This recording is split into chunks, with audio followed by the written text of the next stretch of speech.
धन धन सतगुरु तेरे ही आसरा। आप देख रहे हैं फेथ वर्सेस वर्डिक्ट। मैं डॉक्टर मोहिद्दीन साहब, परम पूजनीय संत डॉक्टर गुरमीत राम रहीम सिंह जी इंसान के अनुयायी, उनकी सोच व सच्चाई इस प्रोग्राम के माध्यम से आप सभी लोग देखते, जानते व परखते हैं। तो आप सबका आज के इस लाइव डिस्कशन में बहुत बहुत स्वागत है जी। हमारा टॉपिक दो अलग अलग है जी। एक तो कुछ सवाल लोगों ने पूछे थे, तो उसके बेस पे है कि एडम ब्लॉक वाले या जो भी कुछ ऐसे शातिर लोग होते हैं वो कैसे, पिताजी एक वचन किया करते हुए, चारों खाने चित कर देते हैं। तो ये चारों खाने चित करना क्या होता है और ये कैसे किया जाता है, कि कई बार साथ संगत का ऐसा सामना नहीं हुआ होता, तो इस पर चर्चा करेंगे। दूसरा, हमने एक पोस्ट डाला था अभी, स्कूल के बच्चों से जेब खर्ची तक छीन ले जाने लगी है डेरा की मैनेजमेंट। अब छोटे छोटे बच्चों से उनकी जेब खर्ची भी छीनने लगे हैं परमार्थ के नाम पे, और या लूटने के नाम पे कह सकते हैं, परमार्थ भी नहीं कह सकते उसे, क्योंकि वो खुद ही खा जाते हैं। और मतलब ये काम कोई और नहीं कर रहे, डेरे के अपने स्कूल में होने लगा। तो एक ये चर्चा हम इस पे करेंगे। बाकी कुछ जानकारियां जो बरनावा से संबंधित हमारे पास कुछ आई हैं, वो जानकारियां भी आपको बताएंगे। हालांकि पैरोल से संबंधित काफ़ी कुछ हमने आपको बता भी दिया था। तो इसके अलावा फिर भी कुछ चीज़ें, एक हमने लाइव के अंदर, मैंने ही मतलब कुछ टाइम पहले, कई दिन पहले एक बात रखी थी, और उसमें किसी ने सवाल उठाया, और वो बात थी कि हमने कहा था भी कई बार पिताजी के सामने ऐसे मामले आते हैं जहाँ पे पिताजी, मतलब एक धर्म संकट की सिचुएशन खड़ी कर दी जाती है, और उसमें किसी भी दो मान लो पक्ष हों, तो दोनों पक्षों में किसी भी पक्ष के हित में फैसला दिया नहीं जा सकता। और आमतौर पे इस भाषा को गोली देना कह देते हैं, गोली दे दीजिए, टरका दिया, या गोली देना हम आम भाषा में कह देते हैं। तो दो अलग अलग सवाल इस पे थे भी, क्या पिताजी वास्तव में किसी को ऐसे टरकाते हैं। दूसरा भी था भी, चलो ये शब्द कोई और इस्तेमाल करना चाहिए था, तो मुझे लगता है भी हाँ, हमने इस मामले में गलती की और हमें कोई और शब्द इस संदर्भ में इस्तेमाल करना चाहिए था। तो उसके लिए हम आपसे क्षमा चाहते हैं। लेकिन क्या पिताजी ऐसा करते हैं, तो ये परिस्थिति से बहुत सारी नई परिस्थितियां खड़ी होती हैं, क्योंकि सवाल किसी के मन में आया तो जाहिर सी बात है बाकी किसी के मन में भी आ सकता है। तो वहाँ तो चलो चर्चा हो गई, हमें लगा ये चर्चा हम लाइव में भी करें। तो ये सारे डिस्कशंस हमारी आज रहेंगी। सबसे पहले हम आपको बरनावा से संबंधित जो जानकारियां हमारे पास आई हैं वो हम आपको बता दें। एक तो क्या कि डेरा के अंदर में ये माहौल अब बड़े स्केल पे गरमाने लगा है भी, जो डेरे का हेडक्वार्टर है वो परमानेंट बरनावा शिफ्ट हो जाएगा। मतलब जो सिरसा जो है वो डेरे का हेडक्वार्टर नहीं रहेगा, बरनावा से ही जो कुछ होगा बरनावा से ही चलेगा। इसके दो बड़े कारण हैं। पहला ये कि यहाँ जो लोकल संगत है, लोकल लोग हैं, वो बहुत कुछ जानते हैं, और धीरे धीरे सिरसा में जो है डेरा की संगत से लोग अलग हो गए हैं, और डेरा को जो समर्थन चाहिए डेरा की मैनेजमेंट को, क्योंकि उनको पता है भी लोग यहाँ सब कुछ जानते हैं, तो यहाँ के लोगों के साथ इतने बड़े स्केल पे जब झूठ चलेगा तो वो समझौता नहीं हो सकता। दूसरा क्या है भी, यहाँ अगर मान लो ये नकली वाला सिस्टम चलाएंगे तो यहाँ पे बहुत से लोगों के बहुत सारे जानकार हैं, तो जासूसी किस स्तर पे होएगी इसका कोई अंदाजा नहीं है। दूसरा, ये डेरा इतना बड़ा है भी, इसको किलेबंदी नहीं की जा सकती, मतलब आप इसका एक दायरा बांध नहीं सकते। बहुत सारे रास्ते हैं, बहुत सारे तरीके जो यहाँ पे, मतलब इस सिस्टम यहाँ पे घुसने के लिए। तो इसलिए कई कारण हैं इस सब में, और बहुत से मतभेद हैं इलाके में जो किसी भी रूप में सामने आ सकते हैं। तो ये एक पूरी तैयारी है कि बरनावा को हेडक्वार्टर बनाने की, और कुछ लोगों ने बताया कि वहाँ पे नया तेरावास, जिसे कहते हैं गुफा या तेरावास, तो मैंने जो यूपी वाले के लिए, क्योंकि जो पिताजी का बनाया तेरावास है वहाँ पे जब वो रह नहीं पा रहा है, वो उनको परेशान कर रहा है, उसमें वो रह नहीं पा रहा है, इसलिए अलग से नया तेरावास, क्योंकि जो वो तंत्र क्रिया करना चाह रहे हैं वो शायद उनके तेरावास में, जो पिताजी वाला तेरावास का बिल्डिंग है उसमें हो नहीं रही है, तो वो अपना तेरावास ही अलग बनाने की उसमें कवायद शुरू हो गई है। तो वहाँ कंस्ट्रक्शन शुरू हो चुकी है इस चीज़ को लेके, जो जानकारी है। और ज़्यादातर चीज़ें वहाँ शिफ्ट करने की प्लानिंग बताई जा रही है। होंगी कि नहीं होंगी पता नहीं, क्योंकि कंस्ट्रक्शन के नाम पे पैसा कमाना ये तो वैसे ही धार्मिक संस्थाओं में आम चलता है। कंस्ट्रक्शन 100 रुपए की दिखाओ, पैसा 1 लाख रुपया लो, तो उस तर्ज पे चलता रहता है। हो सकता है पैसा कमाने का भी धंधा हो। और दूसरा ये कि जो यूपी में इसमें मुझे कल किसी ने बताया कि बरनावा में, जो हमने आपको पहले बताया था लेकिन पूरी जानकारी नहीं थी उस समय, कि जो इन्होंने अभी 20 तारीख को भंडारा वगैरह शायद कुछ बनाया था, करवा चौथ का भंडारा जो बनाया था, तो उसमें किसी ने मुझे बताया जो उसमें गया होगा, उसने कहा जी यूपी वाले ने वहाँ डांस करके दिखाया था। लेकिन उस डांस करने की जो खासियत थी वो ये थी कि ये जो डांस है ये सीखा हुआ था। ये मतलब आम तरीके से नाचना नहीं था जो मौज मस्ती में व्यक्ति नाचता है। ये मतलब एक किसी ने लिखा भी, टरकाना ये शब्द ठीक नहीं इस्तेमाल किया गया था संतों की शान में। और नहीं, मैंने टरकाना वर्ड नहीं इस्तेमाल किया था, मैंने किया था गोली देना, और मुझे लगता है वो वर्ड भी गलत था। और पर कुछ परिस्थितियां मैं आपके सामने रखूंगा, फिर हम उसके बाद इस मसले पे बात करेंगे। तो उसने कहा भी जो बंदा परफॉर्म कर रहा था, पहले उसकी एक और बात बता दूं भी, जो अलग अलग जानकारियां आई। जो ये करवा चौथ का जो भंडारा था अभी इस पे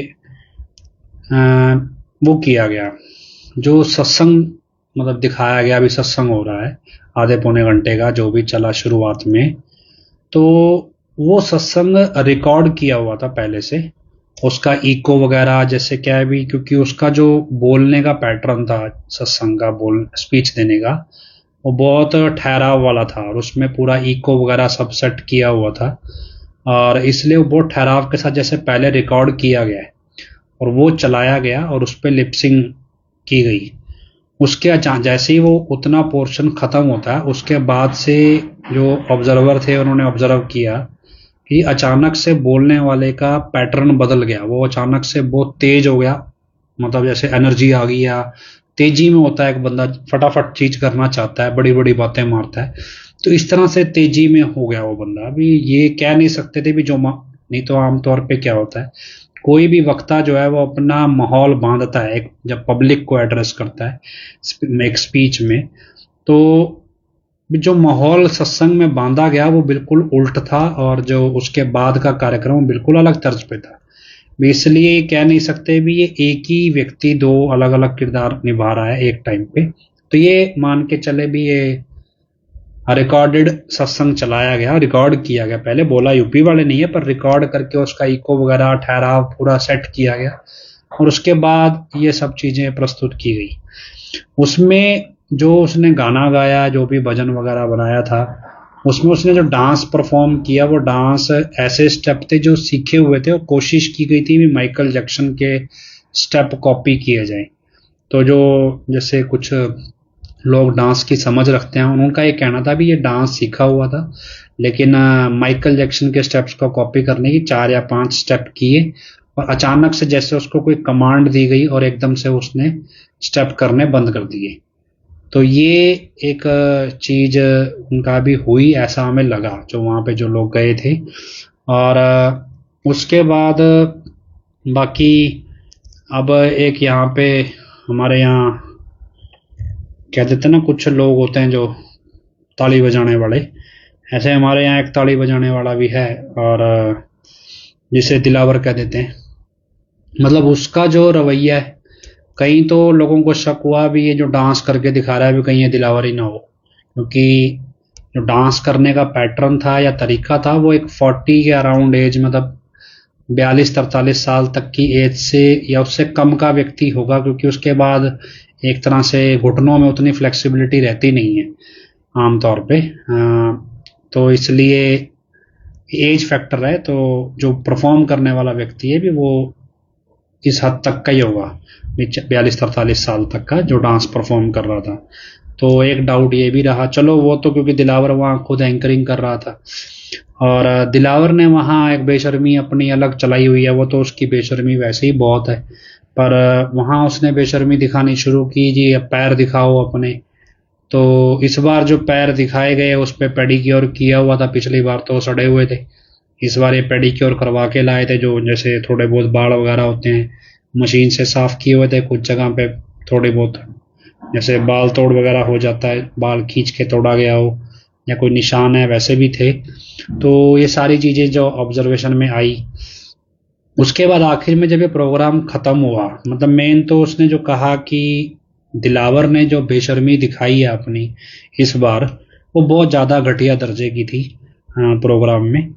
और कहने को वो किसी शायद दिल्ली के स्कूल कॉलेज का कोई प्रिंसिपल भी है, पर अब जैसा प्रिंसिपल है आगे बच्चे भी फिर वैसे ही होंगे, वैसे ही काम करेंगे, वैसी शिक्षा लेंगे। तो उसके बाद दिलावर से हालांकि हमें एक्सपेक्ट नहीं था कि वो ऐसा करेगा, और लेकिन फिर भी, और ये कि क्योंकि दिलावर की सोच थोड़ी शुरू से हमें लगता है भी शायद पिता की तरफ उसका लगाव था, पर अब जो इस समय दिलावर जिस तर्ज पे है, क्योंकि दिलावर के बारे में जो हमने अफवाहें सुनी थी वो शायद सच है भी दिलावर कैसा था। लेकिन अब क्योंकि अब वो चीज़ें उसने खुद ही जाहिर करनी शुरू कर दी हैं, तो अब हमें समझ आ गया भी वो भी एक आस्तीन का सांप ही निकला है। उसके बाद आखिरी में जब प्रोग्राम ख़त्म हो के यूपी वाला जाने लगा, तो किसी ने कहा जी जाम पीना है। हालांकि ये माहौल पहले से सेट था भी ये काम करना है, लेकिन फिर भी तो भी जाम पीना है जी। तो आगे से एक सेवादार कहता है जी जाम की तैयारी में तो टाइम लगेगा, जैसे पहले से सब कुछ स्क्रिप्टेड है भी तैयारी में लगेगा। तो ऐसे में साथ ही यूपी वाला कहता है 2 मिनट रुको, जब हमने 7 शब्दों का नाम एक शब्द का कर दिया तो मैं जाम वो भी कर देता हूँ, जाम वाला भी छोटा कर देता हूँ। तो वो नीचे उतरता है, एक छोटा मोटा किसी में कुछ तैयार किया होता है जाम, उसमें ऐसे अपनी जो सबसे लंबे वाली उंगली होती है, जैसे हमारे हाथ में ये वाली उंगली होती है, तो ये वाली उंगली वो कहते हैं जी बीच में डुबोता है, 2-1 सेकंड पहले हाथ जोड़ता है, फिर उंगली बीच में डुबोता है। और जैसे शराबी छींटा मारते हैं ना शराब पीने से पहले, अगर किसी को पता हो, वो क्या करते हैं जब शराबी शराब पीने लगते हैं तो ऐसी यही वाली उंगली डुबो के ऐसे 2 छींटे मार देते हैं। तो इसलिए वो बिल्कुल यूपी वाले ने वैसा ही किया, जाम में उंगली डुबो के ऐसे 2 छींटे बाहर मारे, बोला जाम बन गया पी लो, मतलब आप छोड़ के चला गया। तो ये मतलब जो प्रक्रिया है ये चली वहाँ पे। अब मिडल फिंगर कह सकते हैं। तो ये मतलब किस लेवल दर्जे की घटिया हरकत है, ये अब आप अपने हिसाब से अंदाज़ा लगा सकते हो। अब ये तो चलो जो बरनावा में हुआ, और कोई चीज़ मुझे याद आएगी तो मैं बताऊंगा। इसके अलावा हमने टॉपिक था अभी क्या हुआ, अभी हाल ही में जो अपने स्कूल में क्या हो रखा है, अभी एक कोई इन्होंने नया एडमिनिस्ट्रेटर या नया कोई बंदा रखा है। हालांकि नाम तो मैं लेना चाहूँ तो ले लूँ, पर मैं लेता नहीं हूँ क्योंकि थोड़ा लीगल इशू है, पर आप समझ जाओगे। क्या है कि वो जो व्यक्ति इन्होंने रखा है उसकी जो अपने घर के बच्चे हैं वो कैरेक्टर वाइज बहुत घटिया हैं, मतलब अपने घर के, और आज से नहीं है, बहुत पहले से बहुत चर्चित हैं घटियापन में। मतलब चरित्रहीनता कह लो, कैरेक्टरलेस हैं अपने घर की लड़कियां भी लड़के भी। उसको उन्होंने यहाँ पे रख लिया काम पे। उसने क्या किया, वो धीरे धीरे अब वही चीजें यहाँ के स्कूल के बच्चों को सिखा रहा है। वो ऐसा माहौल पैदा कर रहा है जिस माहौल से बच्चे बिगड़े। उसमें क्या है, जैसे जानबूझ के +1 +2 के बच्चों को पहले को एजुकेशन कर दिया, मतलब नहीं तो डेरे में लड़कों का स्कूल अलग था, लड़कियों का अलग था। और लड़कों के स्कूल में सारे टीचर जो थे वो जेंट्स ही थे, लड़कियों के स्कूल में सारी टीचर जो लेडीज है, मतलब इनमें कोई वो नहीं था। इंटरनेशनल स्कूल जब बना तो उसमें प्राइमरी स्कूल कोएड था, लेकिन अब इंटरनेशनल स्कूल भी पिताजी ने बॉयज स्कूल अलग कर दिया था, गर्ल्स स्कूल अलग कर दिया था। लेकिन धीरे धीरे क्या है, भी अब बॉयज स्कूल के अंदर लेडीज टीचर भी हो रही हैं और गर्ल्स स्कूल के अंदर जेंट्स टीचर भी आने लगे हैं। ऐसा ही इंटरनेशनल स्कूल में भी होने लगा है।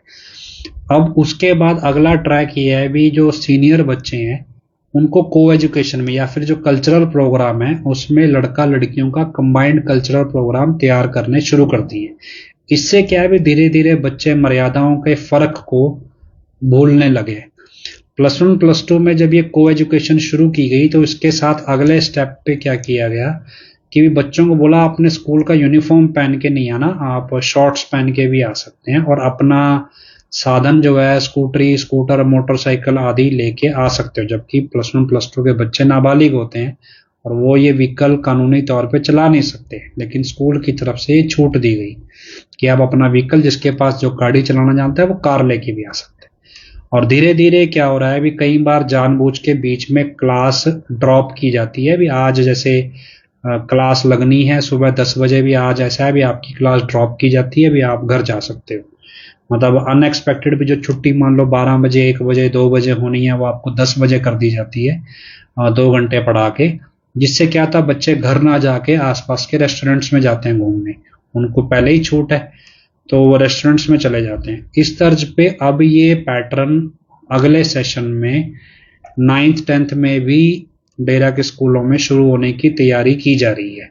ये 9th 10th में भी ये पैटर्न अब चलाया जाए। मतलब जो फ्यूचर में मतलब डेरे का कोई बच्चा भी स्कूल से पढ़ गए, मान लो हमारे जैसा कोई एक्स स्टूडेंट है वो डेरे की विचारधारा सीख ना ले, उस तर्ज पे भी मतलब जो बच्चे हैं वो बिगाड़े जाएं। और चाहे कॉलेज के हैं चाहे स्कूल के हैं, वो बड़े स्केल पे मतलब यहाँ पे चीजें अब बिगड़ेंगी ये लेवल पे। और एक तो ये, दूसरा क्या है भी जो छोटे बच्चे हैं स्कूल में उनसे भी क्या है भी उनको अचानक से स्कूल में क्या दिया जाता है भी आप 100 रुपए परमार्थ जमा कराओ और ये कंपलसरी है, ना कराने वाले को फाइन लग मतलब वो स्कूल से निकाल दिया जाएगा या कोई ऐसा।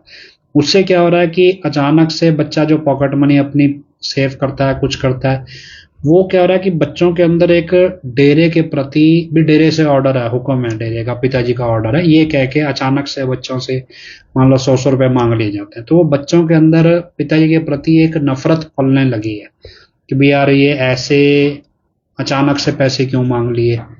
तो इस ट्रैक पे बच्चे जो छोटे बच्चे भी हैं उनके अंदर, या जो भी बच्चे जैसे जैसे स्कूलों में डेरे के पढ़ रहे हैं, तो एक नफरत का शिकार हो रहे हैं। अभी वो पिताजी के प्रति नफरत पाल रहे हैं भी हमारे से हमारी पॉकेट मनी छीन ली जा रही है और नहीं देंगे तो स्कूल से निकाल दिया जाएगा। तो ये उस पैटर्न पे डेरे की जो एजुकेशन पॉलिसी हम कह सकते हैं लिख रहे हैं, जो भी एक नई एजुकेशन पॉलिसी में मतलब आपको अहम मर्यादाएं कैसे तोड़नी है, वचन कैसे तोड़ सकते हो डेरे के प्रति, डेरे में ही पढ़ के आप डेरे को कैसे गालियां देनी है पिताजी को, ये सब सिखाया जा रहा है। और क्योंकि जैसा करेक्टर टीचर्स का है वैसा ही करेक्टर रहो।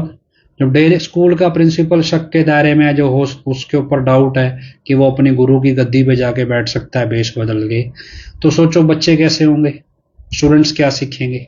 क्योंकि बच्चे तो आप लोगों के हैं जो यहाँ पढ़ रहे हैं, तो ये आपको देखना है भी आप किस तरह के स्कूलों में अपने बच्चे पढ़ाओगे और क्या वो सीखेंगे। यहाँ पे हॉस्टल में तो छोड़ने का कोई दीन ईमान ही नहीं रहा।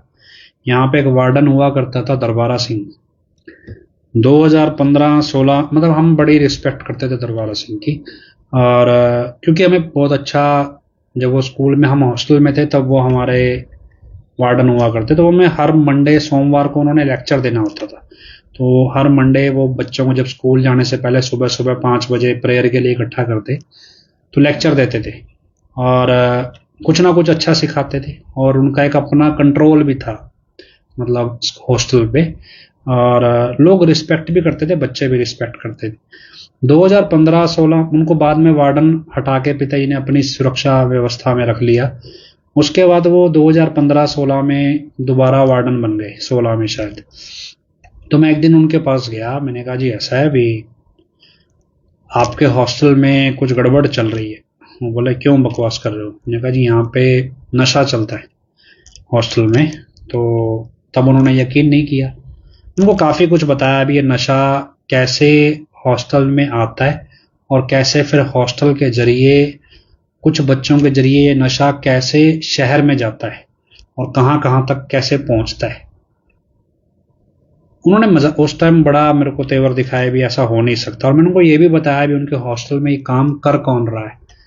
भी किस किस के जरिए ये काम होता है और कैसे होता है, और कौन सा डेरे का प्रबंधक भी इसमें शामिल है पीछे, जो किस किस लेवल पे ये काम होता है। मतलब अगर आप हॉस्टल में वार्डन है, या तो आप इस सब में सहमत हैं या फिर आपको पता ही नहीं है, आपकी नाक के नीचे हो रहा है। तो उस दिन के बाद उन्होंने कभी मुझसे मिलना नहीं चाहा। जब भी मैं हॉस्टल जाता तो गेट वाले फोन करते भी वार्डन सर से पूछो जी मिलेंगे, तो बहाना मारते थे जी सोए हुए हैं, सिमरन में बैठे हैं। मतलब क्या है, भी उन्होंने डेरे के इस काम में प्रबंधकों के मतलब इस नशे वाले धंधे में सहमति दे दी। जब ये 2017-25 अगस्त का मसला हुआ और मैं दोबारा गया हॉस्टल, मैं कहा चलो अभी दरबारा सिंह, क्योंकि इन पुराने स्टूडेंट्स को ज़्यादा जानते हैं। मैंने कहा जी ऐसा है भी, अब तो आपको यकीन आ गया होगा भी अब तो पिताजी जेल चले गए तो आपको यकीन आ गया होगा भी अब क्या कुछ हो रहा था यहाँ पे। हालांकि उससे पहले एक बार पिताजी ने स्टेज से भी ये बात बोल दी थी शाह मस्ताना इदाम में, भी यहाँ पे नशाखोरी बहुत चल रही है। और तब भी दरबारा सिंह उस मजलिस में मौजूद था, और मजलिस के तुरंत बाद मैंने उनको कहा, मैं कहा भी चलो मेरी बात पे आपको यकीन नहीं आता, ये स्टेज से पिताजी क्या बोल रहे हैं, इस इलाके में नशाखोरी चल रही है, अब आप पिताजी को भी झूठा कह दोगे। तो उन्होंने मेरे को इग्नोर कर दिया। और फिर जब 25 अगस्त के बाद मैं गया, मैंने कहा जी अब तो चलो हमें पिताजी के पक्ष में खड़ना चाहिए, आप मुझे कोई ऐसा बच्चा बताओ जो आपको पता हो, आप ज़्यादा जानते हो बच्चों को भी, कोई जो हमारा साथ दे सके और इस काम में। तो उन्होंने जो बच्चा मेरे को दिया बताया, जिसका नाम वो हनीप्रीत का सबसे नंबर 1 चापलूस। मैं कहा भी हमें तो ये चाहिए ही नहीं, अगर ये सबसे अच्छा है तो फिर बुरा कैसा होगा। हमने कहा छोड़ो जी हम अपने तरीके से कर लेंगे। तो फिर मेरे सर्कल में जो उनसे 200-400 स्टूडेंट्स जो मेरे सर्कल के थे, उनको मैंने अपने हिसाब से कांटेक्ट में लिया।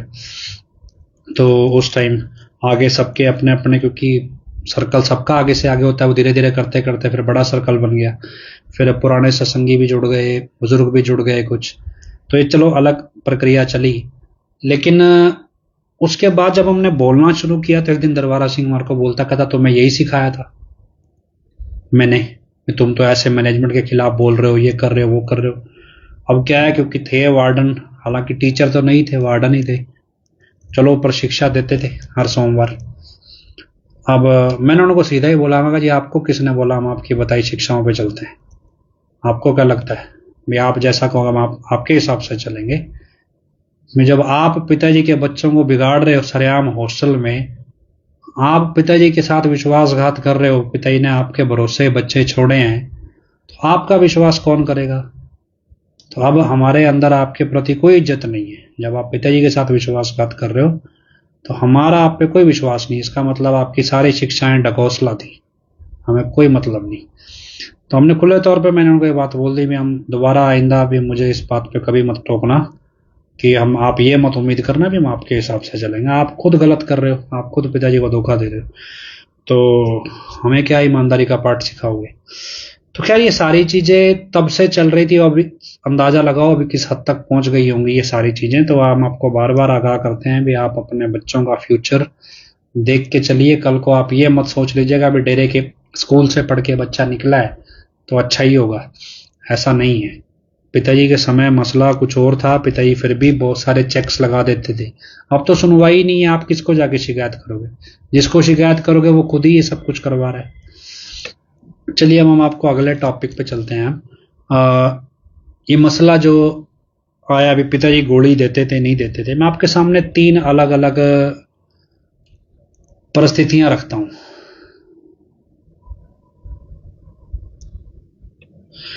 3 अलग अलग परिस्थितियां रखते हैं, क्या आप उस परिस्थिति में कैसे समझोगे चीजों को।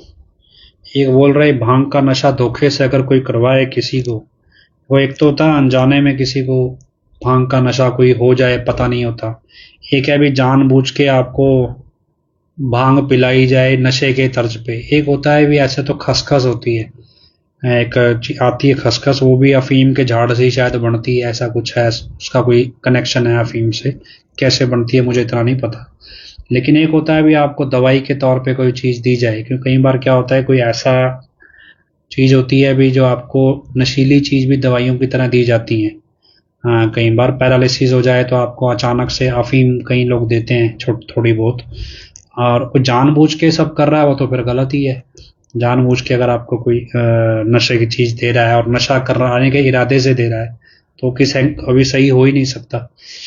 खैर हम वापस आए तो मैं आपको 3 अलग अलग कंडीशन बताता हूँ, वो कंडीशन जो मुझे पता है, और आप सिचुएशन समझना कि कैसे, मतलब आपके सामने एक व्यक्ति बैठा होगा वो कैसे आपका दिमाग खा जाएगा।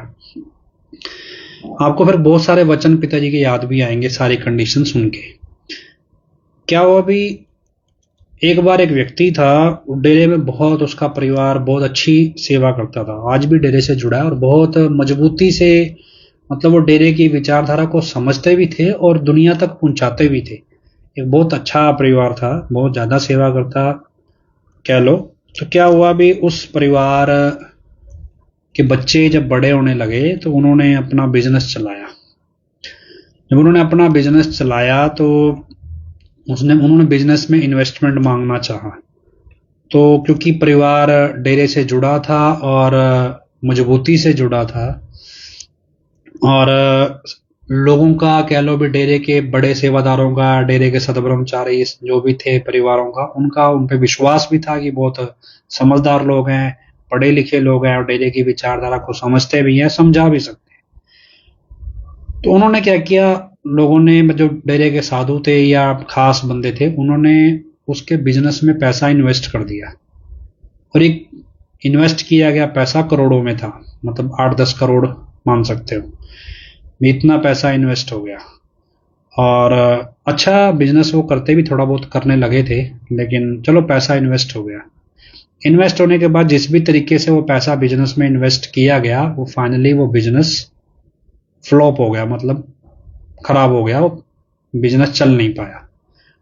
अब जिन्होंने पैसा इन्वेस्ट किया था उन्होंने कौन सा 1 नंबर में शेयर खरीदे थे, उन्होंने तो विश्वास के आधार पे कर दिया। तो पैसा इन्वेस्ट किया और क्योंकि बिजनेस प्रपोजल जो दिया गया होगा उसमें बड़ा स्कोप दिखाया गया होगा, अभी ये स्कोप है बिजनेस का। अब डेरे के साधुओं ने, सतब्रह्मचारियों ने पैसा इन्वेस्ट किया तो उनको कौन सा बिजनेस की नॉलेज थी इतनी, बहुत पुरानी बात है। तो करते कराते ही उनको फिर उस पर आरोप लगने लगे भी तो पैसा खा गए भी ये पैसा। और राम सिंह राम, भाई जी जो आप मिशन से जुड़ने की बात कर रहे हैं, विक्रम जी होंगे। विक्रम जी आप अपना फ़ोन नंबर दे दीजिएगा और आप इनसे बात कर लीजिएगा, राम सिंह जी से। उसके बाद हम बाद में बात कर लेंगे, फिलहाल हमारा टॉपिक अलग चल रहा है। तो वो पैसा इन्वेस्ट हुआ, जब भी हुआ तो डूब गया वो पैसा। तो एक तरफ से आरोप लगाए जाने लगे भी ये पैसा खा गए और गबन कर गए पैसे का। दूसरी तरफ से अब वो समझे यार भी पैसा है तो बिजनेस है, नहीं चला, स्टार्टअप था जो भी था वो नहीं चल पाया। कुल मिला के मामला जब फंस गया, अभी अब इसका समाधान कौन करे, इतना पैसा ना तो वो व्यक्ति पैसा देने की स्थिति में है और ना ही वो ये साबित कर सकता है कि मैंने पैसे का गबन नहीं किया, मतलब क्योंकि ये सामने वाले सारे बेवकूफ़ हैं, उनको पता ही नहीं है अभी बिजनेस क्या होता है। बिजनेस में पैसा डूब भी सकता है, कुछ भी हो सकता है, कह लो भी कोई भी समझ की कमी रह गई। तो करते कराते भी मामला पिताजी के सामने आ गया। जब पिताजी के सामने मामला आया भी क्या करना चाहिए, तो पिताजी के साथ अब दोनों पक्ष हैं, उनको लगा भी शायद जिसका पैसा डूब, मतलब जो बिजनेस में पैसा लगाने वाला था, उसको ये था भी शायद पिताजी मेरी समस्या समझेंगे और मुझे रियायत देंगे भी, चलो यार इतना नहीं, कम से कम इतना ही पैसा मोड़ दे। दूसरा जो सतब्रह्मचारी थे उनकी तरफ से प्रबंधक आ गए या सेवादारों की तरफ से कि ये सेवादार बंदा है जी, पिताजी का कहेगा, पिताजी अगर इसको देने का हुक्म कर देंगे फिर तो ये जैसे मर्जी ला के दे पैसा हमें। दोनों अपने अपने पहलुओं से पिताजी के सामने चले गए। अब आप सोच के देखिए, दोनों इस उम्मीद में है कि हमारे पक्ष में फैसला होगा, पिताजी इसमें किस पक्ष की तरफ फैसला करें। बशर्ते आपको ये सोचना है कि सतब्रह्मचारियों को पैसा इन्वेस्ट करना चाहिए था, वो डेरे में भक्ति करने आए थे या बिजनेस में पैसा कमाने आए थे। जिसने पैसा इन्वेस्ट किया या बिजनेस में लगाया उसको साधुओं से पैसा लेना चाहिए था, लेकिन उसके पास क्योंकि उसका सर्कल ही सेवादार और साधुओं का था तो उसको इन्वेस्टमेंट ही वहां से मिला। मतलब आप हम इसके बारे में लास्ट में बात करेंगे, पहले मैं आपको कंडीशन बता दूं। तो अब दूसरे स्टेप पे आ जाओ। अगर विक्रम जी अवेलेबल नहीं है भाई जी बात करने को, तो अवतार भाई जी हों, संजीव झा जी हों, जो भी मतलब कर सकते हैं भाई जी से बात, उनसे बात कर लो। ऐसा नहीं है भी कोई विक्रम जी से ही करनी है, कोई भी जो समझदार भाई बात कर सकता हो वो बात कर लीजिएगा, जरूरी नहीं है कोई भी कर लो। विक्रम जी नहीं है तो अवतार जी हैं, सैम भाई जी हैं, संजीव झा जी हैं, जो भी कर सकते हैं। तो उनको जो भी जानकारी चाहिए वो दे दो या फिर बाद में बात कर सकते हैं। अब दूसरी कंडीशन मैं आपको बताता हूँ, ये तो कंडीशन एक है, दूसरी कंडीशन बताता हूँ। दो सगे भाई थे या भाई कह लो, दो भाई थे, दोनों डेरे में मेन खास सेवादारों में थे डेरे के। दोनों का अपना एक राजनीतिक रसूख भी था सामाजिक तौर पे, और चुनाव आते हैं, चुनाव में एक जो मतलब भाई है वो एक प्रत्याशी के पक्ष में चला जाता है, उसी हलके में दूसरा भाई दूसरे प्रत्याशी के पक्ष में होता है। अब सामाजिक तौर पे मतलब एक भाई के साथ तो मैनेजमेंट खड़ती है, एक भाई का साथ मैनेजमेंट नहीं देती। मतलब एक भाई का जो प्रत्याशी है उसके पक्ष में मैनेजमेंट है, दूसरे भाई का जो प्रत्याशी है उसके पक्ष में मैनेजमेंट नहीं है, लेकिन दूसरे भाई के प्रत्याशी के पक्ष में साथ संगत का एक बड़ा तबका है, कह सकते हैं उस इलाके का भी, वो उनको लगता है सही है। अब जिसके पक्ष में मैनेजमेंट है उसका जो प्रत्याशी है वो सामाजिक तौर पे अच्छा नहीं है, दूसरे का प्रत्याशी सामाजिक तौर पे अच्छा है। अब कुल मिला के किस प्रत्याशी की तरफ संगत को जाना चाहिए, इसको लेके मामला फिर पिताजी के सामने आ जाता है। अब ऐसी परिस्थिति में पिताजी क्या फैसला दें, राजनीतिक मसला है, संगत को इसमें पड़ना नहीं चाहिए, लेकिन फिर भी सेवादारों को इसमें पड़ना नहीं चाहिए, लेकिन जो परिस्थितियां थी उसमें पिताजी क्या फैसला दें। मैं आपको इसका फाइनल क्या हुआ वो भी बताऊंगा, आप अपनी तरफ से जवाब सोच के रखिएगा। तीसरी परिस्थिति बताते हैं। तीसरी परिस्थिति क्या है भी, एक घर की लड़की थी नौजवान जिसकी शादी की उम्र हो गई थी। उस लड़की का, वो लड़की छोटी जात से कह सकते हैं सामाजिक तौर पे, दलित बिरादरी से जैसे आते हैं। उस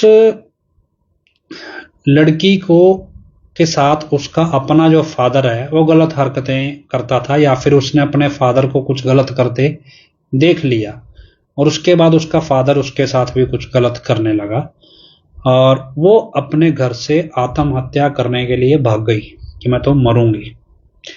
और आत्महत्या करने के लिए निकली तो इतने में लड़की के बाप ने शोर मचाया, ब्लॉकों में जगह जगह ब्लॉक में संगत को भी मेरी लड़की कहाँ है पता नहीं, पता करो पता करो पता करो। तो उस ब्लॉक की संगत में एक आदमी था, जो परिवार था कह लो, एक आदमी था, वो बहुत मौजिज लोग थे, मतलब जैसे आप गणमान्य व्यक्ति कह लो, इलाके के या समाज के या शहर के, जैसे भी कह लो इलाके के। उन्होंने भाई अपने तरीके से पता किया, तो वो कितने बड़े गणमान्य व्यक्ति थे उसका अंदाजा इस बात से लगाओ भी 80 गांव या 90 गांव के ऊपर उनके घर के लोग पंचायत में बैठते थे। 80-90 गांव की जब महापंचायत बैठती थी तो उसमें उनके घर के लोग पंचायतों में हिस्सा लेते थे। उनके घर का एक रिश्तेदार स्टेट पुलिस में एडीजीपी रैंक का ऑफिसर था, बाद में डीजीपी रैंक पे भी आया। इस लेवल का परिवार था वो। उन्होंने अपने लेवल पे चीजें एक्टिव करी तो पता लगा भी एक जगह आत्महत्या करने गई वो लड़की वहां से मिल गई। उन्होंने अपने स्केल पे पूछा भी यार ये लड़की यहाँ कैसे गई, क्या वजह हुई, तो लड़की ने वो वजह मतलब उस परिवार के किसी को बता दी, व्यक्ति को। वो व्यक्ति लगा लो लड़की से 7-8 साल या 5-6 साल बड़ा होगा। तो उसको उसने बताई भी ऐसे ऐसे करके मेरे घर में सिचुएशन है, अभी मेरे को तो आत्महत्या करनी है, मैं अपने घर वापस नहीं जाऊंगी। दूसरी तरफ से ब्लॉक की संगत इकट्ठी हो गई। उसने कहा भी अगर आप मुझे मेरे घर भेजोगे तो मैं जहर खा के मर जाऊंगी, मैं नहीं जाऊंगी। अब उन्होंने परिस्थिति को संभालने के लिए क्या किया, अभी लड़की का भी तो नहीं पता ही लड़की वाकई में सही सच बोल रही है या नहीं बोल रही है। तो कुल मिला के उन्होंने अपने किसी दोस्त को बोला भी कोई होटल ऐसा हो जानकार का कोई भी, इसको कमरा दो और 2-3 दिन ये लड़की को यहीं रखो, इससे पहले हम पता करें भी मामला क्या है। तो करते करते वो लड़की को एक होटल में ठहरा दिया गया अकेले, और भी इसके खाने पीने की व्यवस्था करा दी गई भी किसी के घर में रखेंगे तो कोई और मसला ना खड़ा हो जाए, तो बेटर है भी होटल में ठहरा दो। और होटल के सीसीटीवी वगैरह लगे ही हैं तो कोई मिलने नहीं जाएगा। तो इस तरह से ये काम हुआ 2-3 दिन तक। पूरी गर्मा गर्माई के बाद उस लड़की को जब सारा मसला देख लिया तो वापस बुलाया गया। अब वापस बुलाया गया तो भी अब डेरे की संगत की कह लो, ब्लॉक की कह लो, अपनी पंचायत बैठ गई सारी। तो अब उन्होंने क्या किया भी, अब लड़की के सामने धर्म संकट कि उसकी शादी की उम्र है, उसकी शादी भी होनी है, आगे रिश्ता भी होना है, हो सकता है लड़की से इस दौरान बीच में मोबाइल से संपर्क परिवार का हो गया हो। तो लड़की ने अपने फादर के ऊपर आरोप नहीं लगाया उस पंचायत में, वो चुप हो गई। लेकिन वो चुप रहती तो भी शक के दायरे में थी। तो करते कराते जिस परिवार ने उसको बचाया उसके ऊपर आरोप आ गया भी इसने पहला फौसला के हमारी लड़की को भगाया और होटल में 3 दिन रखा और इसके साथ गलत काम किया। जबकि होटल की सारी सीसीटीवी फुटेज 3 दिन की सब कुछ वहां पे अवेलेबल था। लेकिन ये सारी चीजें बाद की बात थी, क्योंकि छोटे लेवल पे चीजें खुलती नहीं है, पुलिस लेवल पे तो खोल लेते हैं। मतलब साथ संगत में ये मसला खड़ा हो गया। जब ये मसला खड़ा हुआ, क्योंकि वो मोजिज लोग थे, उनकी अपनी एक सेल्फ रिस्पेक्ट थी, उन्होंने उठा के लड़की के फादर को 2 थप्पड़ खींच के मार दिए कि भाई यार इसको समझ, मतलब शर्म नहीं है भी, आप ये कैसा व्यक्ति है। और उन्होंने अपने लेवल पे पता करवा भी लिया था उसके फादर के बारे में सारा कुछ, पुलिस के लेवल पे सब कुछ। तो करते कराते यह मामला बिगड़ गया और बिगड़ते बिगड़ते जो संगत का एक बड़ा तबका लड़की के पक्ष में या लड़की के परिवार के पक्ष में खड़ा हो गया। लेकिन जो समझदार लोग थे वो कुछ चीजें जो व्यवहारिक तौर पे भांपने लगे भी कुछ गड़बड़ है, भी लड़की का व्यवहार सही नहीं है। तो उन्होंने पर्सनल लेवल पे दूसरे परिवार से पूछा भी मसला क्या होगा जी। मसला तो ये है, लड़की इस तरह करके हमें मिली, अब प्रॉब्लम ये है भी, नहीं तो ये लड़की आत्महत्या कर लेगी अगर हम फालतू मामला उछालेंगे। अब लेकिन समस्या ये है भी, इस लड़की अगर ये नहीं बोलेगी तो हम कैसे कह दें भी ये मसला, अगर हम कहेंगे तो मामला और बिगड़ जाएगा। इस लड़की को बोलना पड़ेगा जो बोलना है। तो उस लड़की ने कुछ नहीं कहा। तो करते करते ये मामला 45 मेंबरों के स्तर पे सुनवाई पे आ गया। तो 45 मेंबरों ने जब पंचायत करी तो 45 मेंबरों को ये पता था भी जो दूसरा परिवार है वो बहुत तकड़े लेवल का है, और अगर उन्होंने 45 मेंबरों की गोभी खोदना कहते हैं, मतलब कुरेदना शुरू किया, तो 45 मेंबर तो हमाम में नंगे नजर आएंगे। तो 45 मेंबरों ने इस मामले से दूरी बनानी उचित समझी और इसका कोई निष्कर्ष नहीं निकाला। करते करते यह मामला फिर पिताजी के सामने परोसा गया, संगत को नहीं बुलाया गया। तो वहां पे अब स्थिति, अगर पिताजी के सामने मामला पूरा आ जाए सारा, तब पिताजी क्या करेंगे। पिताजी के सामने उस परिवार को गलत साबित करने के लिए एक और लड़की तैयार की गई और डेरे के प्रबंधकों ने तैयार की।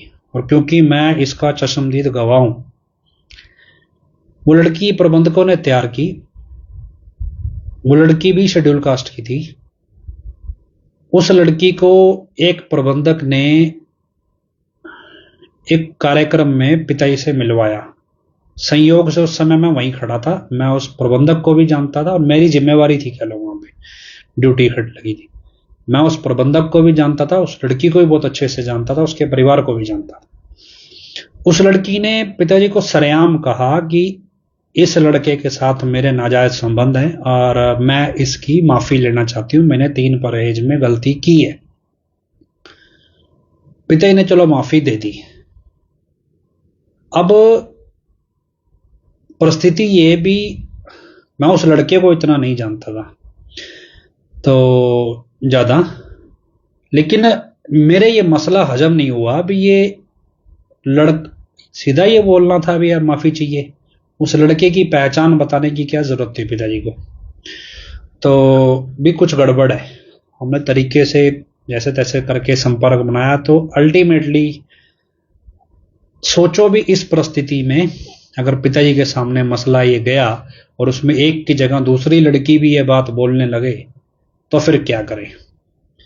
अब ये 3 ऐसी परिस्थितियां हैं आपके सामने। पहली, जो करोड़ों का इन्वेस्टमेंट हुआ।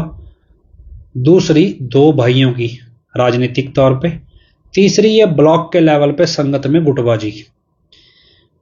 अब इन 3 परिस्थितियों का रिजल्ट क्या हुआ? पिताजी ने जब पहली परिस्थिति जब सामने आई इन्वेस्टमेंट की, तो पिताजी चुप हो गए और बोलने लगे भी बोलो क्या करोगे?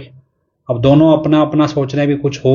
तो एक व्यक्ति बोलता है जिसने पैसा इन्वेस्ट किया था, मतलब करवाया था, जो उसने बोला जी मेरे पास इतना पैसा तो है नहीं, मैं कैसे लौटाऊंगा?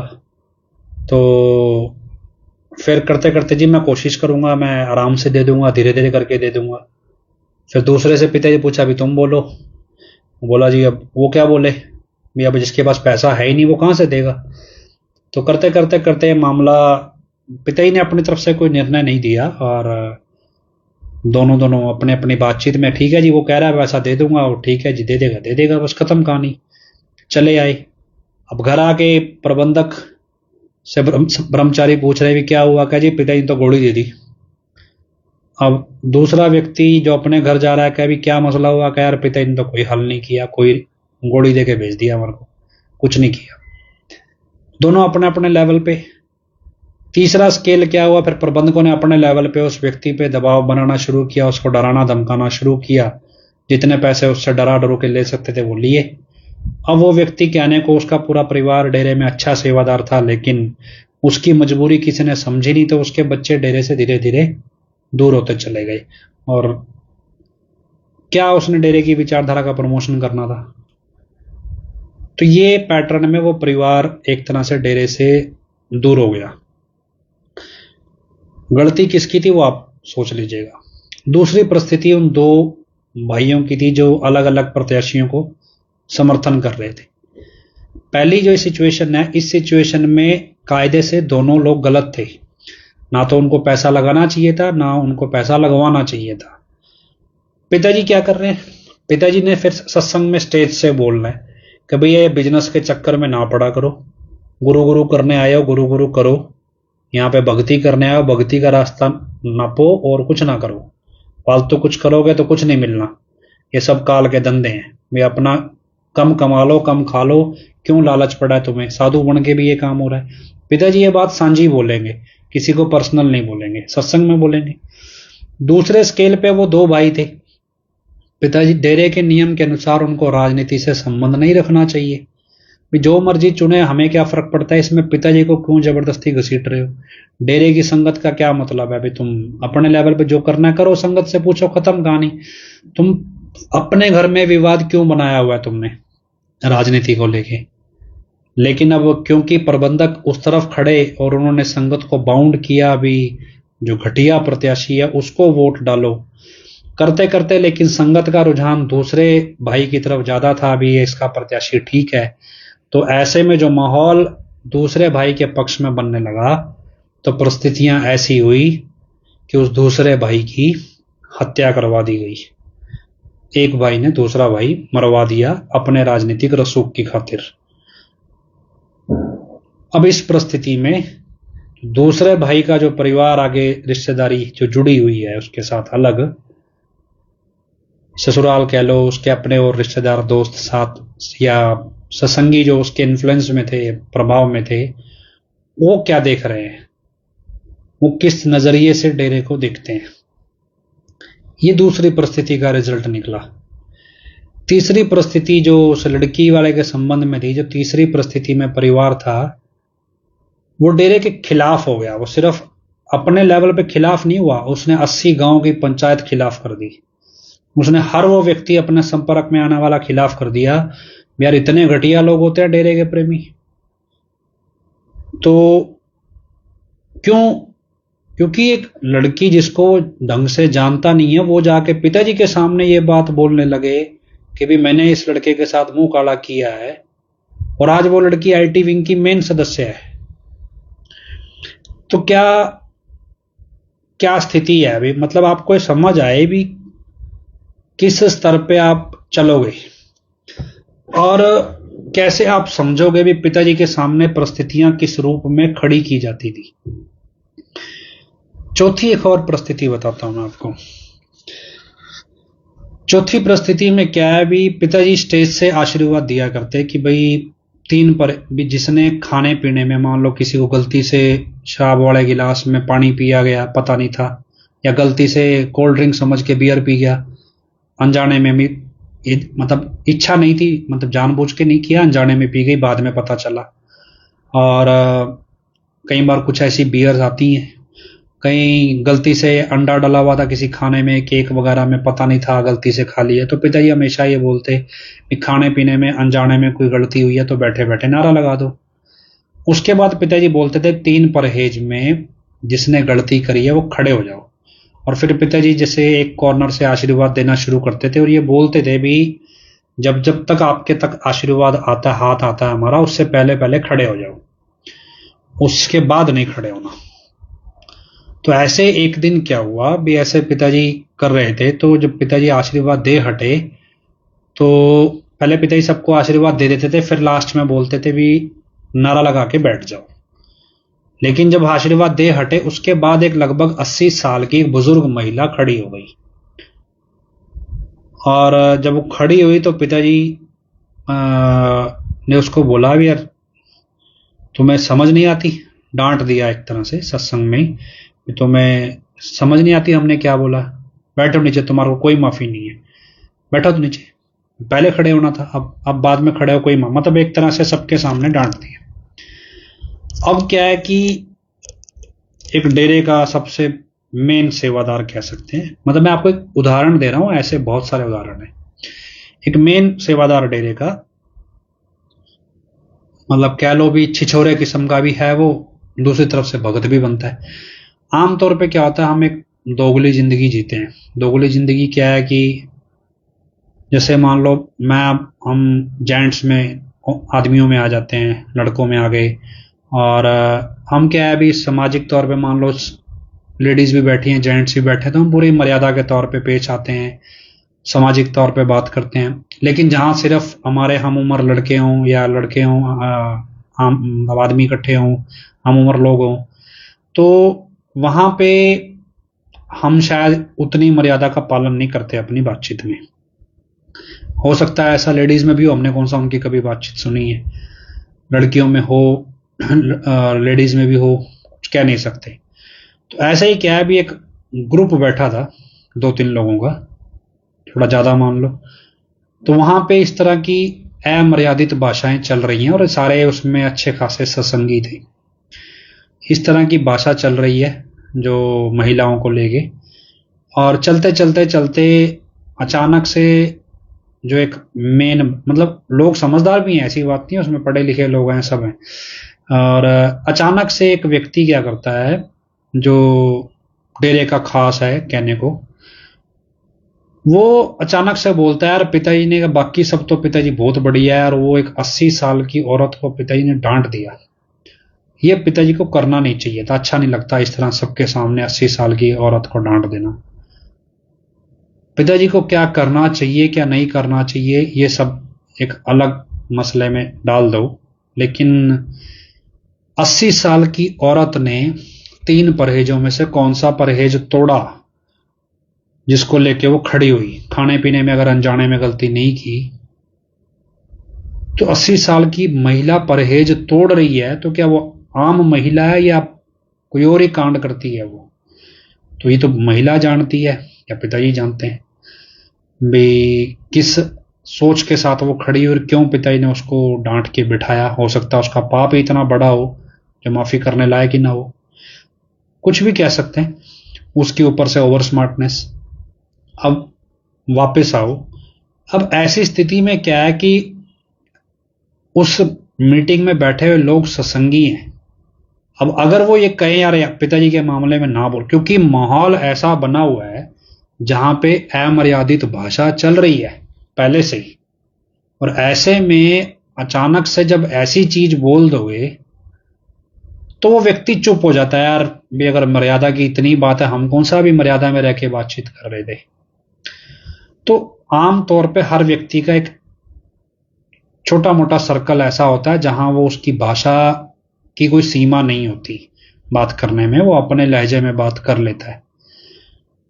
ये चीजें एक, मैं जब डेरे में था ना तो पिताजी एक दिन स्टेज से बोलते, कहते भी यहाँ पे ऐसे ऐसे मास्टरमाइंड है, वो चलती चलती बात में अचानक से ऐसी कोई सुरली छोड़ेंगे और फिर वापस आपका रिएक्शन नोट करेंगे, और अगर आपने रिएक्शन दिया फिर तो चुप हो जाएंगे, नहीं रिएक्शन दिया तो फिर वो फिर नई सुरली फिर थोड़ी देर बाद छोड़ेंगे।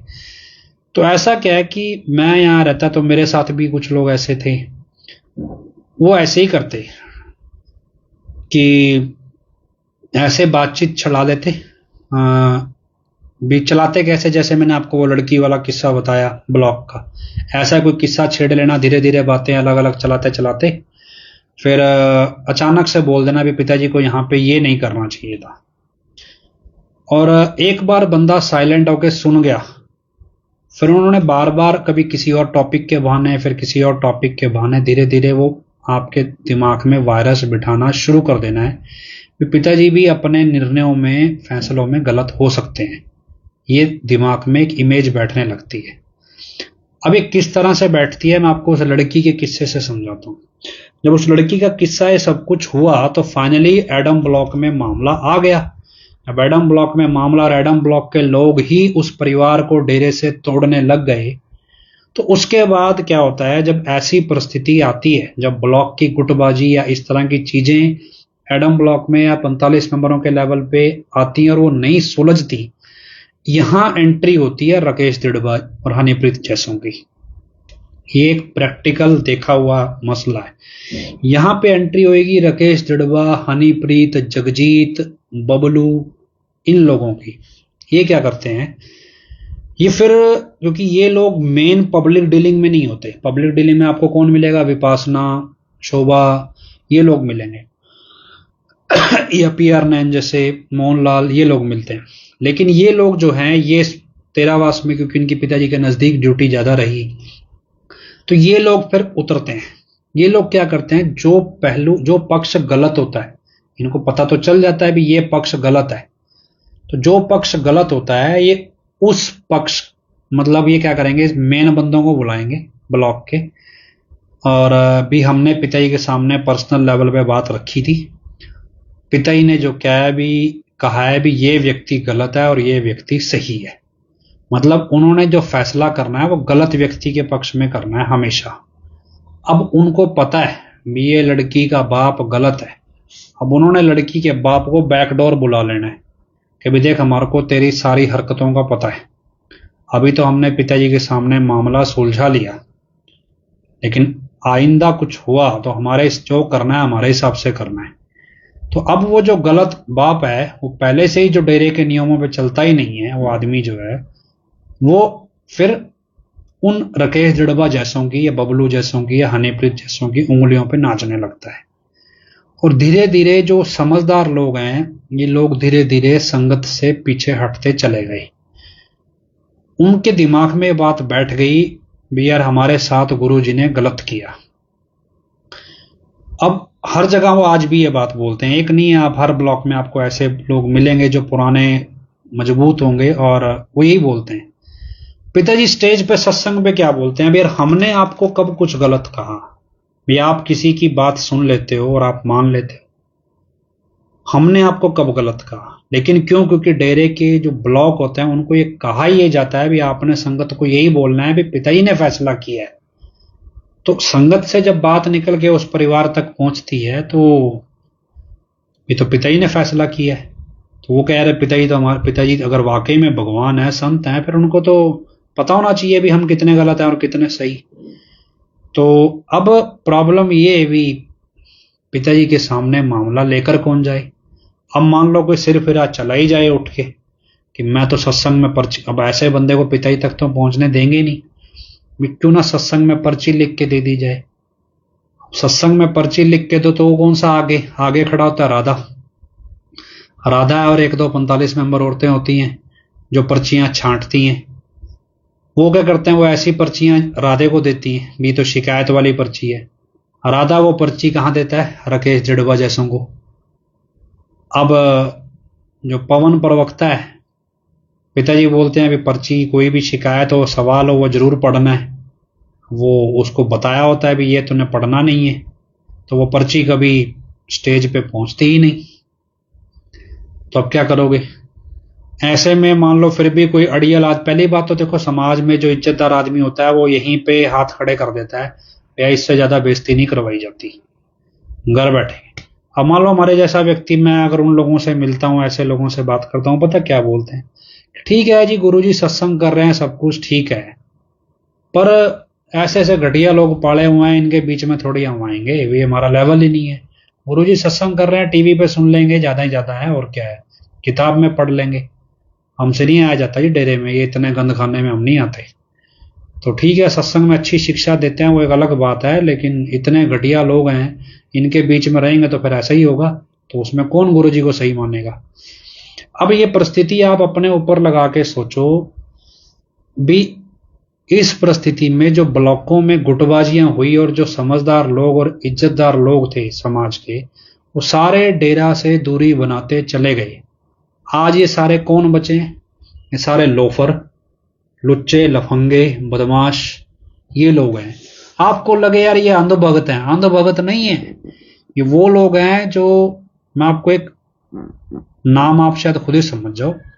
एक परिवार है, उसमें उसके बच्चे जो हैं आईटी विंग के सीनियर सेवादार हैं, उनके जो माँ बाप हैं उनको दोनों को आपस में भी पता है भी हम दोनों ही कैरेक्टरलेस हैं और अलग अलग व्यक्ति के साथ, लोगों के साथ मुंह काला करते हैं, आपस में भी पता है, और बच्चे भी ऐसे ही हैं। अब आप इनको अंधभक्त कहोगे नहीं। एक डॉक्टर था, मैं आपको मेरे सामने का केस बताता हूं। एक डॉक्टर था, उस डॉक्टर ने अपने से आधी उम्र की लड़की को छेड़ दिया, और शादीशुदा डॉक्टर जिसके कम से कम 15 साल के बच्चे। ये मेरे सामने केस आया, बतौर जिम्मेवार था मैं तो। अपनी से आधी उम्र की कुंवारी लड़की को, वो भी डॉक्टर थी, डेरे में छेड़ दिया, बहुत अश्लील मैसेज भेजे, और उस लड़की ने शिकायत कर दी, क्योंकि मैं जिम्मेवार था उनका। मेरे पास शिकायत आई, मैं एडम ब्लॉक में ले गया, तो करते करते एडम ब्लॉक ने उस दोनों डॉक्टरों को सेवा से निकाल दिया, क्योंकि मुझे इन मामलों के में पड़ताल करने का उतना एक्सपीरियंस नहीं था। तो एडम ब्लॉक के लेवल पे ये सब कुछ हो रहा था, एक कृष्णपाल चौहान है वो कर रहा था ये सब कुछ। करते करते करते उन्होंने क्या किया, अभी जो जिसने उस लड़की को अश्लील मैसेज भेजे थे उसको वापस सेवा पे रख लिया, लड़की को नहीं रखा। अब लड़की के पक्ष में एक लड़का आया थोड़े दिन बाद, वो डॉक्टरी कर रहा था। वो लड़का आया, वो मेरे को कहने लगा भी देखो जी इस लड़की के साथ तो नाइंसाफी कर दिया एडम ब्लॉक ने। मैंने कहा भी क्या मसला हो, बोला ऐसे ऐसे करके उसको तो रख लिया, उसने कौन सा पिताजी से माफी मांगी और लड़की को नहीं रखा। मैंने कहा जी भी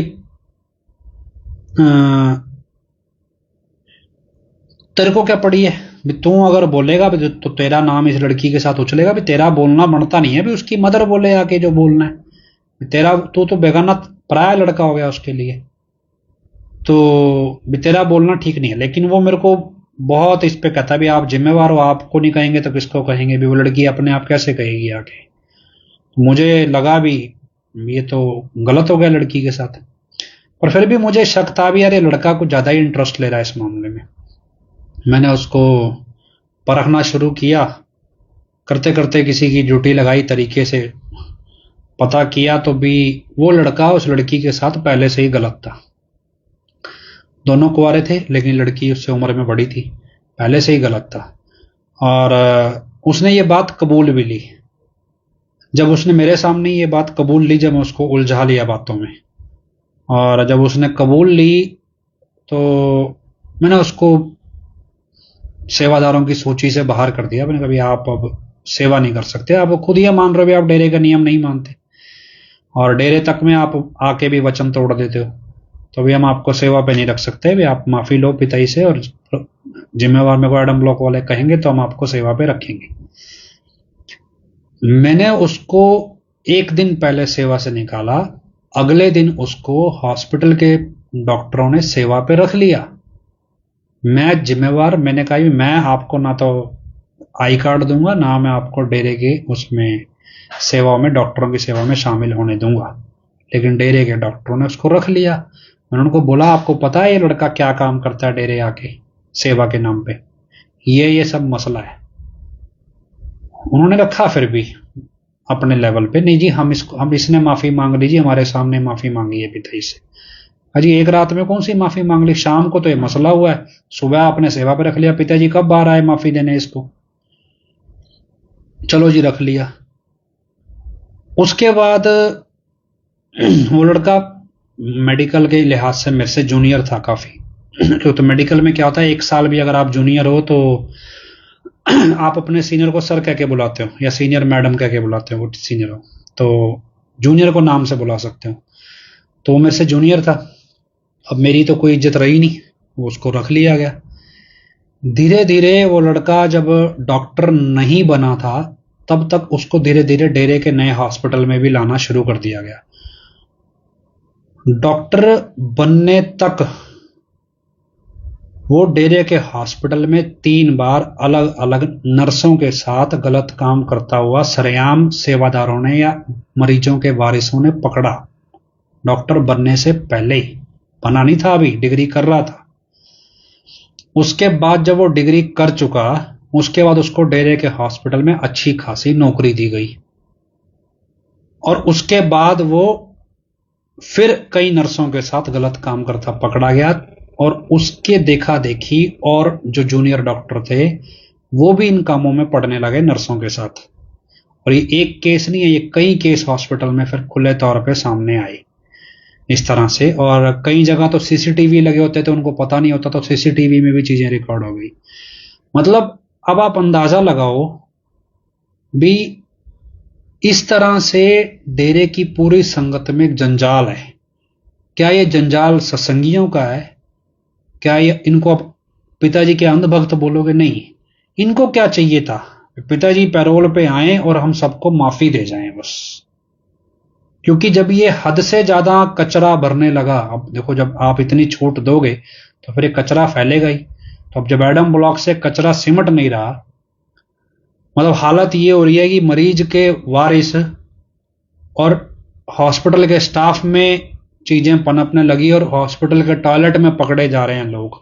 जब इस तर्ज पे चीजें होने लग गई तो अति हो गई, तो रोकें कैसे इसको। तो भी एक काम करो, इन सबको माफी दिलाओ एक बार, कैसे तैसे करके थोड़ा मामला कंट्रोल में लाया जाए। तो इस तर्ज पे चीजें कंट्रोल में इन्होंने नकली वाले के जरिए लानी चाहिए। अब आप अंदाजा लगाओ भी ये अंधभक्ति है या क्या है, क्या हालात हैं डेरे के, किन हालातों में इन्होंने ये असली समझदार सूझवान मर्यादा में रहने वाला व्यक्ति डेरे से बहुत दूर हो चुका। ऐसा नहीं है आप उसके बाद जाके बैठो वो ये कहेगा पिताजी गलत है, वो कभी नहीं कहता। पंजाब हरियाणा में तो हर दूसरा आदमी ने नाम लिया हुआ है, लगभग हर दूसरे तीसरे आदमी ने। तो लेकिन ये इस हद तक है यहाँ काम भी। आप पिताजी ने क्यों स्टेज से बोल दिया था भी डेरे के आसपास रहने वाले लोगों ने गदर मचा रखा है। गदर का मतलब पता क्या होता है? पता ही नहीं है कौन किधर जा रहा है, कौन क्या कर रहा है, क्या नहीं कर रहा है। गदर शब्द का मतलब ये होता है अनकंट्रोल्ड है, चीजें इतनी ज्यादा हैं, इन हालातों में है। आप क्या कह रहे हो भी यहाँ डेरे में भाई सिरसा के लोग हैं, डेरे के आसपास रहने वाले लोग बहुत ज्यादा भाई भगत आदमी है। ब्लॉकों में जाके यहाँ का बंदा पता क्या बोलता है कि यहाँ पे एक हमारी कॉलोनी का बंदा था, शुरू शुरू में जब हमने काम करना शुरू किया तो वो जाके चंडीगढ़ की नाम चर्चा में हमारी टीम के एक सदस्य को बोलता है तुझे पता है मैं कौन हूं, मैं सेवा समिति का ये है वो है। वो लड़का दब गया, जिसको वो सुना रहा था, उसने साइड में होकर मेरे को फ़ोन कर लिया, बोला जी सिरसा से कोई बंदा आया है, इतना पहुंचा हुआ सेवादार है, ऐसे ऐसे है और ऐसे ऐसे मेरे को कह रहा है, मैं इसको क्या जवाब दूं। मैं कहा मैंने उसको उसके 4 किस्से सुना दिए, मैं कहा इसको इसके मुंह पे सरेआम बोल। जब उसने अभी एक ही किस्सा बोला था सरेआम, क्या भी कौन सा तू सेवादार है हमारे को अच्छी तरह पता है। तो मतलब जब उसने पहला ही किस्सा बोला था, रात को गुरचरण पैर पकड़ने चलेगी उसके घर में कि भाई हमें तो माफ कर दे, ये है वो है, हम तो तेरे घर रोटी खाएंगे। तो मतलब क्या है कि हालात आप अंदाजा लगाओ भी, इंसान का ब्रेन वॉश कैसे होता है और कैसे जिन लोगों को आप समझ रहे हो भी ये भक्त होंगे, वो क्या है कि ठीक है हर चीज पिताजी के सामने ले जाई भी नहीं जा सकती और हर चीज के मसले पिताजी के लेवल पे हल भी नहीं हो सकते। मैनेजमेंट की जरूरत है और वो जरूरत है भी। अगर संगत का संगठन है तो संगठन में आपसी मनमुटाव भी होंगे, ऊंच नीच भी होगी और उस स्टेज पे भी आपको सुलह कराने के लिए लोग भी चाहिए। अब क्योंकि मैं आपको एक और किस्सा सुनाता हूँ, कितना टाइम बचा है अभी, नहीं टाइम तो काफी हो गया। तो खैर चलो, ये 1 घंटे से ऊपर हो गया, हमें तो 9 बजे वाला आइडिया था। अगर है समय तो मैं एक किस्सा छोटा सा और सुनाता हूँ। हाल ही में ऐसे ही हमारे साथ भी हुआ। क्या हो कि हमारे साथ एक सदस्य है और मेरे साथ कुछ जैसे थे, उनको लगा भी शायद ये मेरे से कई बार कोई बात करने से झिझकता है, या फिर जो हमारे टीम में बड़ी उम्र के लोग हैं उनसे बात करने से झिझकते हैं कई बार, छोटी उम्र के या मेरे से कम उम्र के जो हैं उनको झिझक होती है भी, यार पता नहीं कैसे रिएक्ट करेंगे। तो उन्होंने क्या किया, अभी किसी और से संपर्क कर लिया, चलो यार इससे कर लेते हैं। और उससे जब संपर्क किया तो उसने अपने लेवल पे कोई राय दे दी, और राय के हिसाब से सामने वाले ने काम कर लिया, उसने अपना मन बना लिया या उसने जो भी काम करना था कर लिया। लेकिन वो जब मामला बातचीत करते करते जैसे हमारी रूटीन में ग्रुप डिस्कशन हुई, तो 3-4 दिन बाद मेरे पास भी आ गया और मेरे पास मसला, मैं कहा भी यार ये सलाह किसने दी भाई इसको ये काम करने की। तो बोला जी इस बंदे ने दी। तुमने क्या सोच के ली इससे सलाह, भाई ये कोई अध्यात्म का जानकार है या किस मसले पे। पर हमने उस व्यक्ति से पूछा भाई तुमने जो सलाह दी, इस सलाह में पिताजी के वचन कहाँ हैं? तुम इतने समझदार कब से हुए जो संगत को सलाह देने लगे? संगत को सलाह प्रेमी क्या देता है? प्रेमी अगर दूसरे प्रेमी से बात करे तो दूसरा प्रेमी सलाह नहीं देता, दूसरा प्रेमी उस संदर्भ में पिताजी के वचन बताता है कि भाई देख जो तेरी समस्या है, इस समस्या में पिताजी के ये वचन है और ये वचन आपको बता देते हैं, अब आप देखो आपने क्या करना है। अपनी तरफ से राय नहीं देता। तो ऐसे में हमने उससे पूछा भी यार ये क्या सोच के सलाह दी थी, इसमें पिताजी का वचन कहाँ है? मुझे है नहीं, मुझे तो यह सही लगा। मैं कहा फिर तेरे में और एडम ब्लॉक में क्या फर्क है? एडम ब्लॉक भी तो यही कर रहा था ना। हमें लगा अभी यार पिताजी के सामने छोटा छोटा मसले क्या ले जाएंगे, पिताजी के पास ना टाइम है ना हम पिताजी से पूछ सकते हैं और मौका भी नहीं मिलेगा ऐसी बात करने का। तो भी इस संदर्भ में पिताजी एडम ब्लॉक के पास तो ऐसे बहुत सारे किस्से पहले भी आए होंगे, क्यों ना इन्हीं से राय ले ली जाए। तो जब हम एडम ब्लॉक में जाते हैं, एडम ब्लॉक क्या करता है, वो आपको पिताजी के वचन नहीं सुनाता। वो क्या बोलेगा भी ऐसे कर लो, बस यही कर लो। हम क्या होता है, हम उसको पिताजी का आदेश समझ के मान लेते हैं। हम ये नहीं देखते भी इस संदर्भ में पिताजी के वचन क्या हैं। अब जो लोग ऐसे होते हैं जो पिताजी के वचन याद रखते हैं हर मसले में बताने वाले, उनको कैसे ब्रेन वॉश किया जाता है वो आपको मैंने पहले ही बताया। तो अब ये एक रूटीन आप अपने आप से पालो, रखो। कभी भी एक सत्संगी दूसरे सत्संगी से राय ले, उस राय में आप अपनी तरफ से जब राय दो तो आपके पास एक जवाब होना चाहिए, इस संदर्भ में पिताजी के ये वचन है। अगर आपके पास ये जानकारी नहीं है भी ये वचन क्या है इस संदर्भ में, तो ये जानकारी आप लो और कई सत्संगियों, पुराने सत्संगियों से पूछो क्या आपको पता है भी इस संदर्भ में पिताजी के क्या वचन है। और वचन होंगे तो आपको याद भी आ जाएंगे या कोई वीडियो मिलेगा। कई बार तो ऐसा होता है भी आप सुमरण करो आधा पौना घंटा, अचानक से आपके सामने वैसा ही सत्संग आ जाएगा जिसमें वो वचन चल रहे होंगे। पिताजी स्टेज पे होते तो साथ ही वचन कर देते थे कि आप जो शंका लेके बैठोगे। तो इस तरह से समझो। अब भी किस तरह के भी पिताजी के वचन आपको कैसे बताने हैं, तो उस कॉन्सेप्ट पे हमें चलना है, ना कि इस कॉन्सेप्ट पे भी अपनी राय दो। क्योंकि अब क्या है कि जरूरी नहीं है भी, अभी हम तो बहुत कम गिनती में हैं कि फिर भी मतलब हमारे पास बातें ऐसी बहुत सी नहीं भी आती। लोग व्यक्तिगत तौर पे कोई सलाह लेना चाहते हैं, जरूरी नहीं हो हमारे पास, हमें खुद को एक्सपीरियंस नहीं है तो हम अपने एक्सपीरियंस से कैसे दे दें। तो अगर आपको पता है भी पिताजी ने इस संदर्भ में कोई वचन ही नहीं किए, तो कोई और व्यक्तिगत मसला है, उसमें आप ये कह सकते हो मेरी निजी राय है, बाकी किसी एक्सपीरियंस बंदे से ले लो। लेकिन जब आपसे कोई सलाह मांग रहा है, वो इसलिए मांगता है भी आप एक सत्संगी हो और आप एक सूझवान हो, आप कानून का दायरा जानते हो, आप सामाजिक तौर पर चीजों को समझते हो, इसलिए आपसे वो राय मांग रहा है। और इसलिए नहीं मांग, और सत्संगी हो, पिताजी के पहलुओं को बारीकी से जांचते हो, इसलिए वो आपको समझदार समझ रहा है। इसलिए नहीं कि वो भी आपके पास वाकई में कोई बड़ा एक्सपीरियंस है।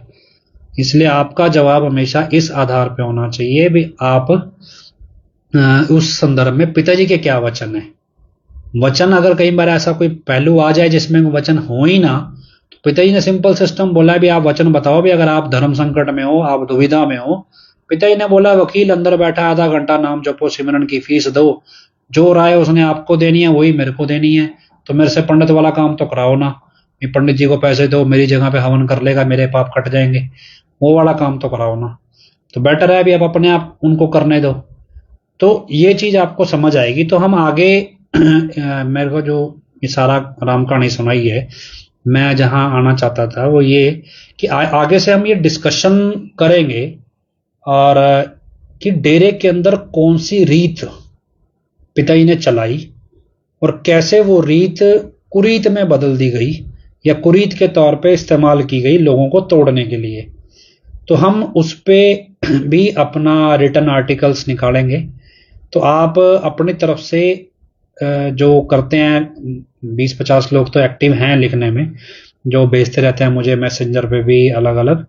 तो आप जो भी लोग लिखते हैं ये इन चीजों को भी लिखो कि कौन सी रीत पिताजी ने चलाई थी और कौन सी उसको संगत को परेशान करने के लिए, तोड़ने के लिए इन्होंने बदल दी।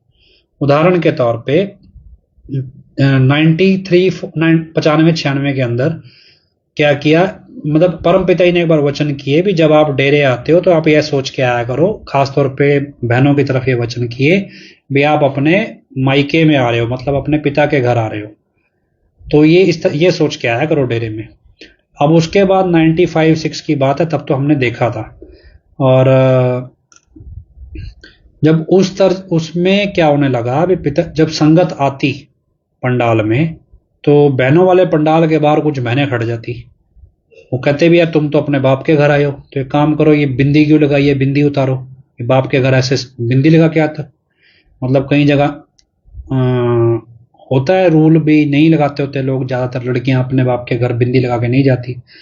लेकिन अब क्या है भी जबरदस्ती उतरवाने लगी, तो वहां पे बात फैलने लगी भी बाबा जी के सत्संग में बिंदी लगाना मना है।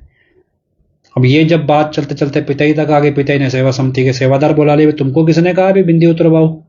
बोलो जी परम पिताजी ने वचन किए थे भी बाप के घर की तरह आना। बोलो सेवादारों के समझ, नए बंदे को क्या पता है बात, वो बाप के घर आ रहे हो तो संत की सत्संग में आ रहे हैं, बिंदी लगाने से कौन सा भ्रष्ट हो जाएगा धर्म उसका। मतलब ऐसे बहुत सारी चीजें होती थी जो जानबूझ के की जाती थी ताकि संगत में गलत फहमियां फैलें, पखंडवाद फैले। तो जो जो चीजें आपके याद आए पुरानी, वो सारी रीत कैसे एडम ब्लॉक कुरीत बनाता था, वो हम एक एक करके वो भी संगत के सामने रखेंगे। तो सवाल आपको अगला हमने पहले डाल ही रखा है, तो उस पर आप अपने जवाब भेजते चलिए। तो खैर